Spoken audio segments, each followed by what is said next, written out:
In Texas, barbecue isn't just food, it's everything. Smoke and fire, salt and sweat. The early mornings when the world's still asleep, you don't just learn barbecue, you live it. It takes time and patience.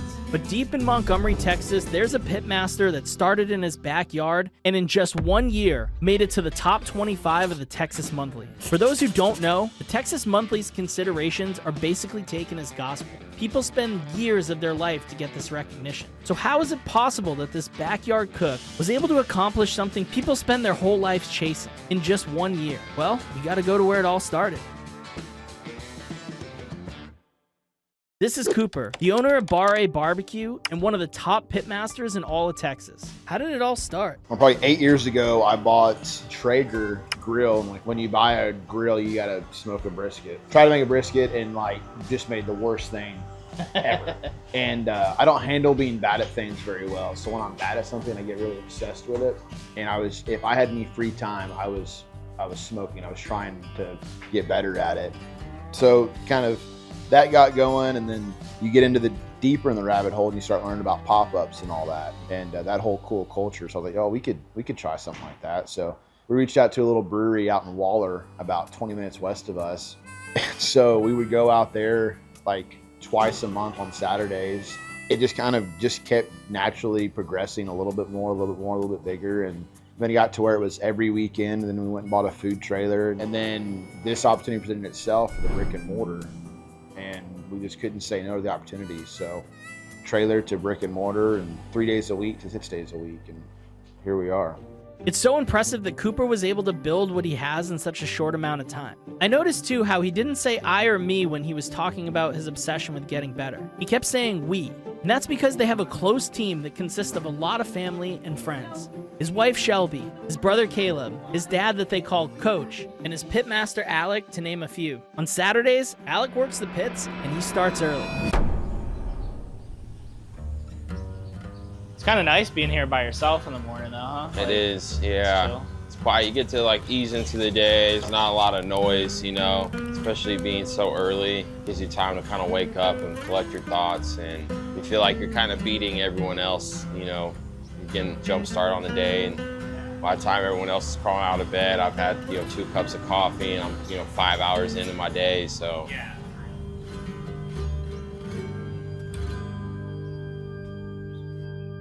So it's got to be cool too. Started backyard barbecue, and now you're running one of these things. Look at this thing. I mean, this is kind of like everybody's backyard barbecue guy's dream, right? It really is. We've got 28 briskets on here right now. When I was getting started out in the backyard, I was lucky to cook 1 brisket a month. Yeah. And now I'm cooking 100 plus every week. It's crazy, kind of looking back, a few years ago before I was doing this, it was very intimidating, Yeah. This massive pit, you're cooking several briskets at one time, 6 years into it. Every day I come in here on my toes, just knowing that, anything can go wrong at any given moment. Yeah. There's a lot of odds against you in barbecue. It really is a great way to keep me focused and just dialed in. Every day is a new day, new cook, new lessons learned. Barbecue is a lot more complicated than just putting meat on a smoker. It's a lot of work, and I asked Alec what his normal day looks like. We load briskets every night around 7 p.m. and they cook through the night at lower temperature. We're doing a bundle fire that kind of cold smokes these briskets. Around 200 degrees is what we're cooking at through that time period. So when I get here at 3:30, I'm opening this pit up, I'm checking the briskets, I'm looking how the color is on them, how they're feeling, and then I'm getting this fire back into a groove of, boosting to hotter temperatures, and then cooking these things, throughout till the afternoon until they're done. I get a fire going on this rotisserie, and I try to get pork ribs and turkeys on by 4 o'clock, and I'm just constantly on my feet, boosting temperatures periodically on this smoker, same over here. And, I get everything ready for lunch by about 10 o'clock in the morning. By that point, I might be loading sausage on to cook for the next couple of days, and then just babying these briskets until they're done, hopefully by 3:30 at the latest in the afternoon. And then in between all that and after that, I'm trimming briskets and seasoning those for the next day. Yeah. Same with the pork ribs, and yeah, just trying to get ahead for the next couple of days. So the ones that are on the smoker will actually be sold tomorrow, right? Yeah, these will be for tomorrow. So these will come off this afternoon. We'll let them kind of hang out outside at room temperature for a while to kind of stop the cooking process. Yeah. And then we'll put them in our warmers to carry over through the night.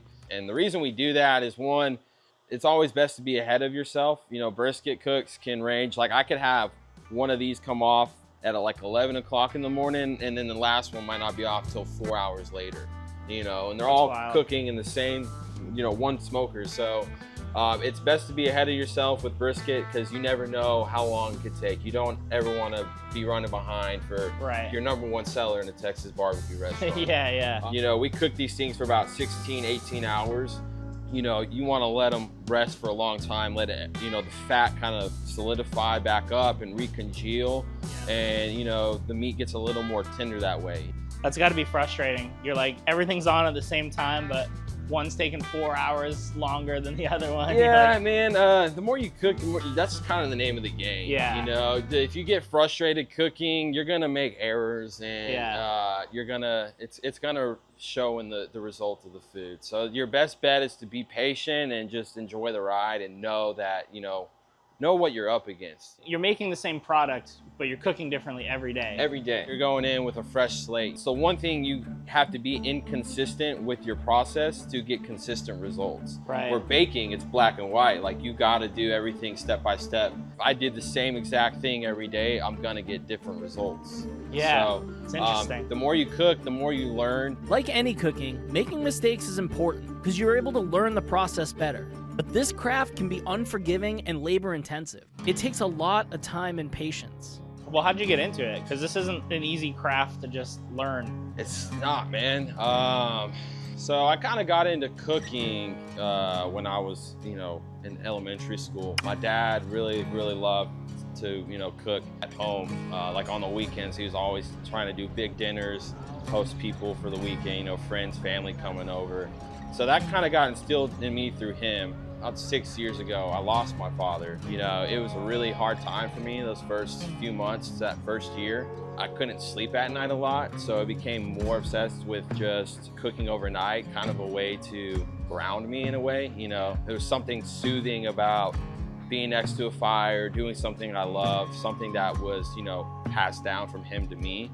That's when I just was like, you know what, life's too short. It's time to chase, you know, something that I'm dreaming about every day. Well, it's pretty cool that you got to take that thing you guys did together and then turn it into something like this, and like now you're passing that on to other people, man. That must feel cool. He kind of showed me what it's like to be a host and how important that is to be, you know, kind of the staple of, you know, your family, but also community too. Yeah. The importance of that and bringing people together. So being able to do that every day at this kind of magnitude is amazing. Always cooking and just falling in love with the craft, and also becoming obsessed with it, because like, you know, I always have this thing, if I like something, I want to be the best at it that I can be. That's awesome. Yeah. How does that feel for you, man? You're up busting your ass 3:30 in the morning doing this stuff. You got people driving all over the country to come here. Yeah. I mean, there's a dude from Canada here last night. How does that feel for you, like working that hard and seeing people buy everything? It's pretty rewarding, man. You know, put a lot of labor and love and effort into what we're doing here. So when we see people coming every weekend, showing up, buying it, you know, us out, and the reward is beyond pay. You know, that right there is like nurturing for your soul. That's why I like to cook barbecue. It's a passion for me. It's like a love language to share with everyone. I feel like barbecue is the most universal food there is. You know, that's really what it's all about. You might feel like you're falling apart, you know, you've been working 16-hour days and feel like your feet are about to just collapse, and then, you know, you go and see the line out the door, everyone's happy, we sell out, and it's like, oh man, you just get this boost of energy that nothing else can really provide. Alec had a lot more to do, so I offered to help him stack wood for the day. Just like Cooper, Alec doesn't take all the credit for himself. To him, it's a team effort. That seems to be the culture here. I asked him how they all supported each other. With any team or any restaurant, you know, always be communicating with each other, see how everyone's doing. You know, there might be days one of us is at 30% and I've got a little bit of extra. So, all right, I'll match you with, you know, 70%. You know what I mean? Yeah. Looking out for one another, taking care of each other. And Well, I mean, you guys have a pretty tough mission, right? Cook some of the best barbecue in Texas. there's a lot of pressure with that, man. I could imagine. The sleepless nights pile up. You know, Saturday's our busiest day, and usually at this point we're kind of reaching the point of, you know, being on fumes. Right. So today's one of those days. It's a little more important to just make sure we're all good for the day. You guys are doing breakfast this morning too, right? We are, yeah. Caleb's here. He's getting breakfast going right now. I'm sure need to go check in with him, see how he's doing. Morning, bro. Morning, man. What kind of tacos do you guys do? So these are going to be brisket, egg, potato, and cheese tacos. Damn, that sounds good. Yeah, they're pretty. All right, we'll be back in a few. The sun started to come up while I watched Alec work relentlessly. Caleb had just finished up some tacos, and he brought some for us to try. All right, cool. So this is the first time I'm actually trying your food.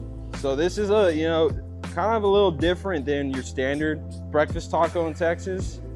We've got our barbecue sauce. It's got a nice tang to it. It's not spicy, but you know, ours is definitely more of a barbecue forward breakfast taco. Yeah. Scrambled eggs, chopped beef, potatoes, cheese, and barbecue sauce. So There's a good amount of brisket on here too. that's a a heavy boy right there. Holy shit, that is good. Dude, I love the barbecue sauce on it. Mm-hmm. Oh my God. That's perfect, bro. Like, you got a good amount of smoke, but it's not like so in your face, you know? I love that you guys do breakfast too. Most important meal of the day, man. This is probably the best brisket taco I've ever had. Alec kept working as Cooper met up with us in the smokehouse. All the food looked amazing to me, but I saw firsthand how both Alec and Cooper cared about the tiny details that go into their food and how they're always trying to be better. What'd you do yesterday? Run it lower? Yeah. Also, this wood's pretty green too, so there's more moisture in the air and in the wood. So today I kind of smoldered it for like the first 2 hours, real dry. I think we need to stop trying to push them to having them off by like 9 and maybe be okay with 9:30, 9:45. Yeah. Just like you said, a little bit lower, longer.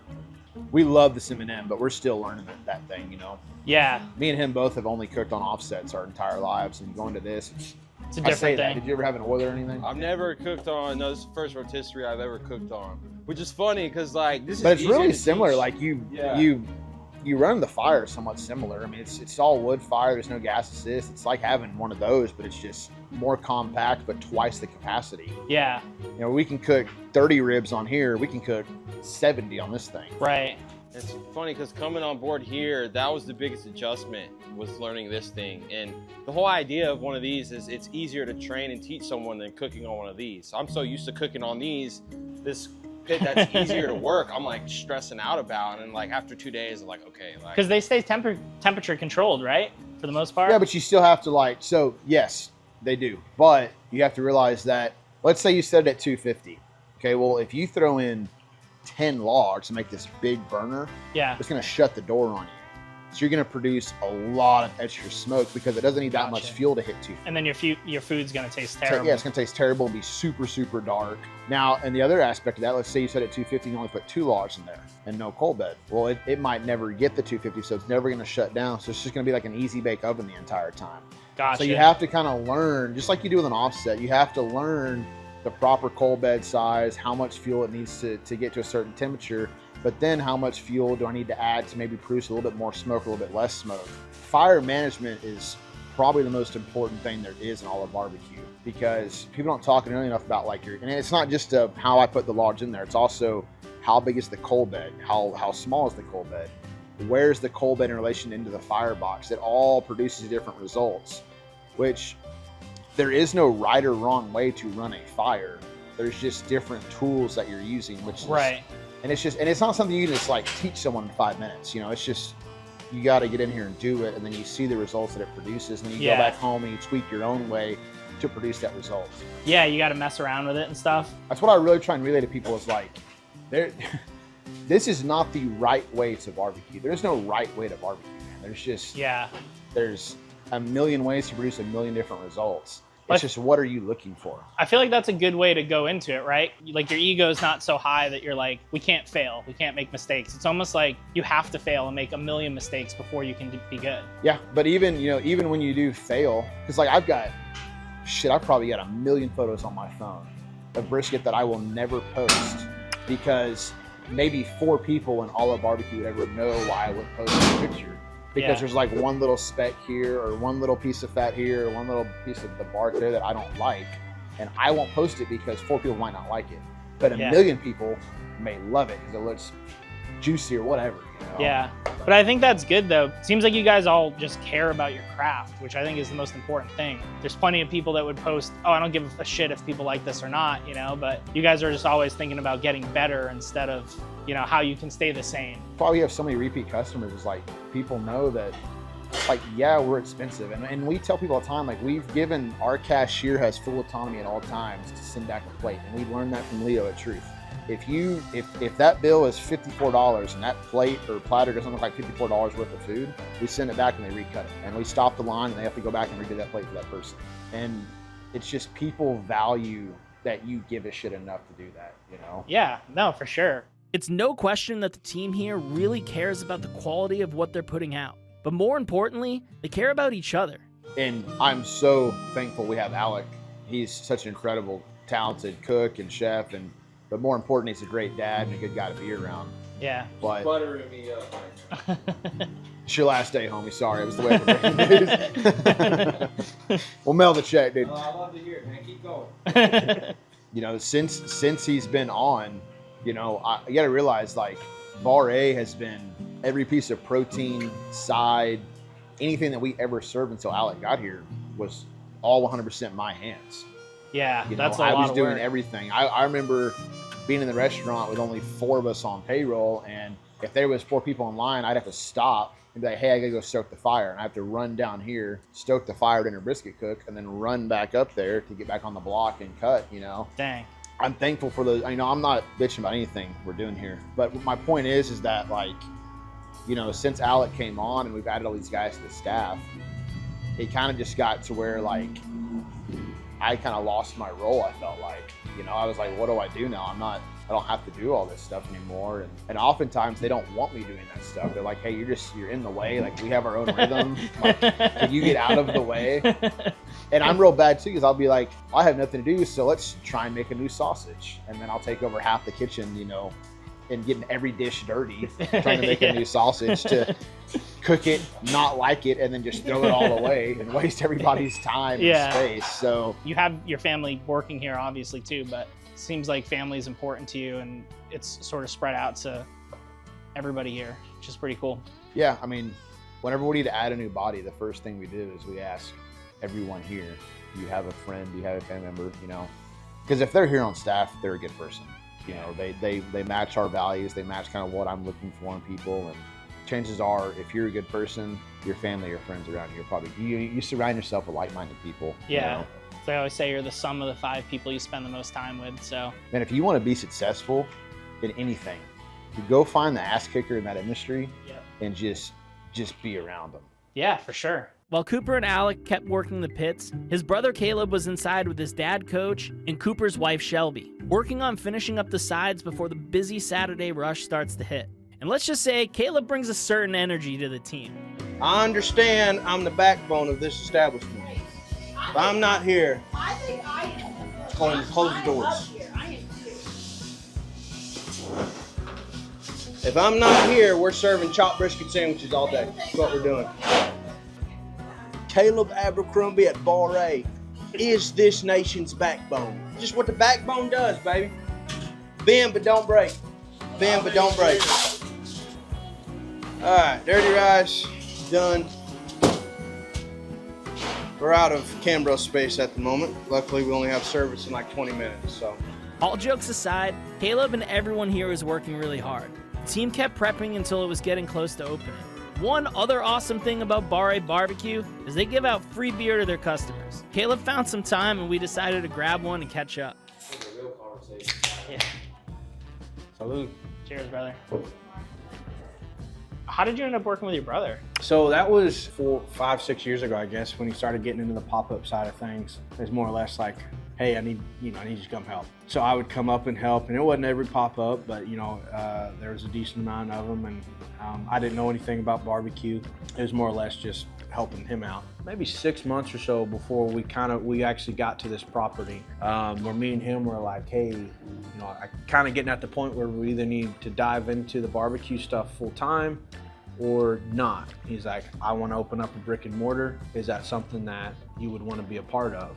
Initially I was like, I got a ton of stuff. Yeah. And, at the end of the day, I wanted to be a business owner, and I was 2.5 hours away from, my niece and nephew, and really the rest of my family. And, third was probably, I just saw more value mentally and emotionally of being in this than I did of, any other job I could have. Yeah.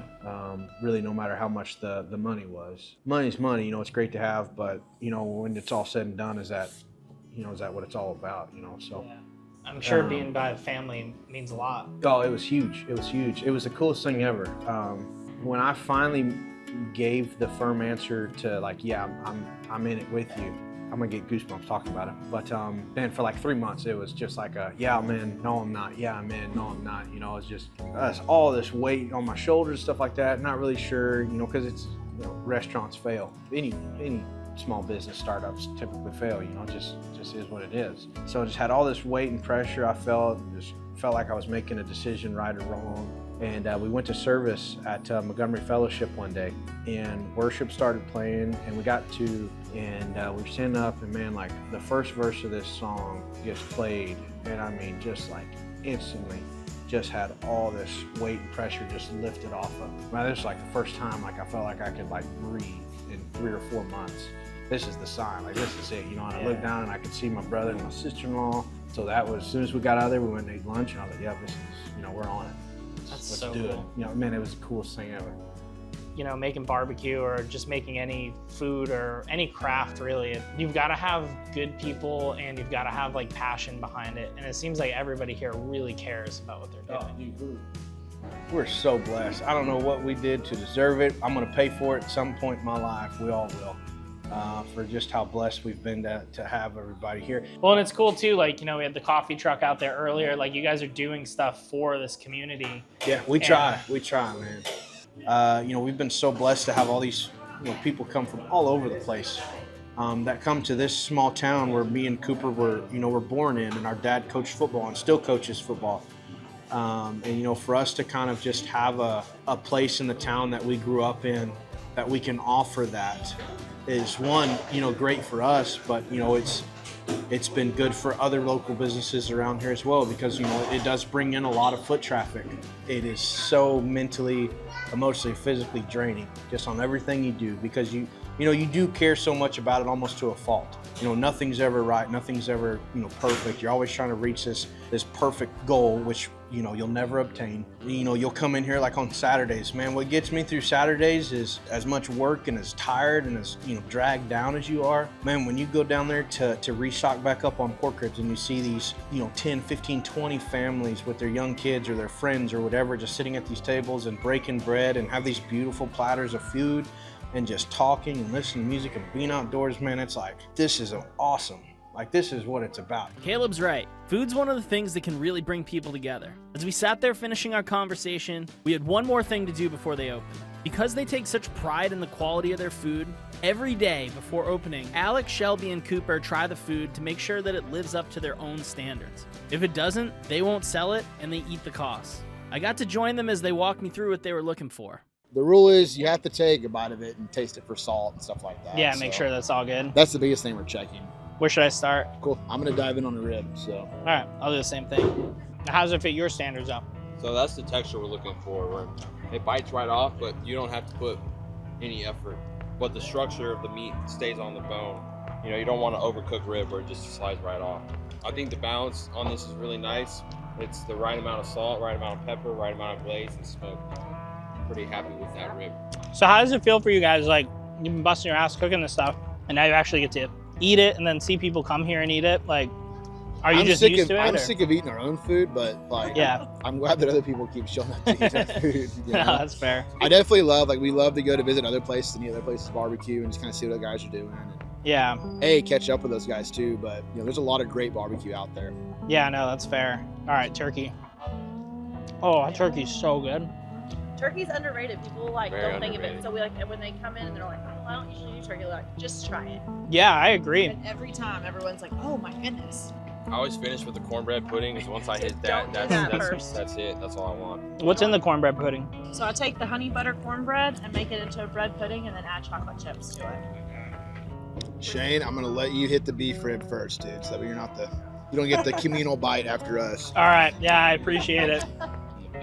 All right, just get Just into hit it. dude. Just There All ain't right. no clean way to eat a beef rib. no. My God, that's good. So how did you feel when Cooper decided like That's good. he was gonna make barbecue a living? Let's go.